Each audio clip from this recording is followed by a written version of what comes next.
மதுரை மீனாட்சி அம்மன் கோயிலில் நடைபெற்ற பொங்கல் விழாவில் ஏராளமானோர் கலந்து கொண்டு கொண்டாட்டத்தில் ஈடுபட்டனர்.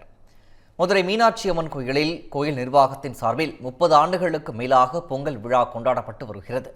அந்த வகையில் இந்த ஆண்டும் கோயிலில் பொங்கல் விழா கொண்டாட்டங்கள் களை கட்டன. இதில் ஏராளமான மக்கள் கலந்து கொண்டு பாரம்பரிய முறையில் பொங்கல் வைத்து கொண்டாட்டத்தில் ஈடுபட்டனர். மேலும் விழாவில் வள்ளி கும்மி, காவடி ஆட்டம் உள்ளிட்ட நிகழ்ச்சிகளும் நடத்தப்பட்டன.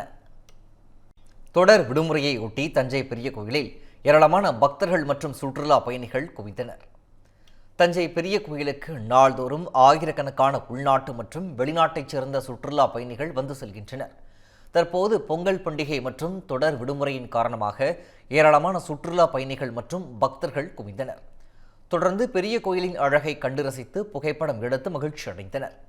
இதனிடையே ஏராளமான பக்தர்கள் நீண்ட வரிசையில் காத்திருந்து பெருவுடையாரை தரிசனம் செய்தனர்.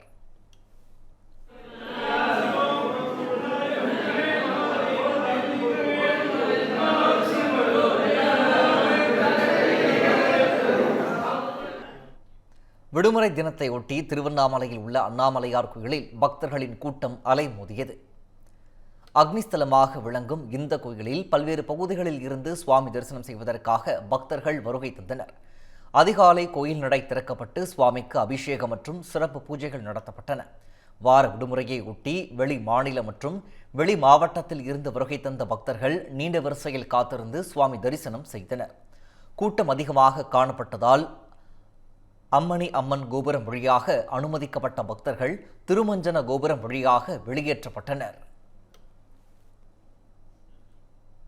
இந்த பண்டிகை நாட்களை முன்னிட்டு வில்லா மனைகளை முன்பதிவு செய்து ஸ்டாம்ப் டியூட்டியில் 50% வரை தள்ளுபடி பெறுங்கள். Premium villa plots across Tamil Nadu from 4.5 lakhs to 3 crores. Bondeyar G Square. For details call 89397 5009.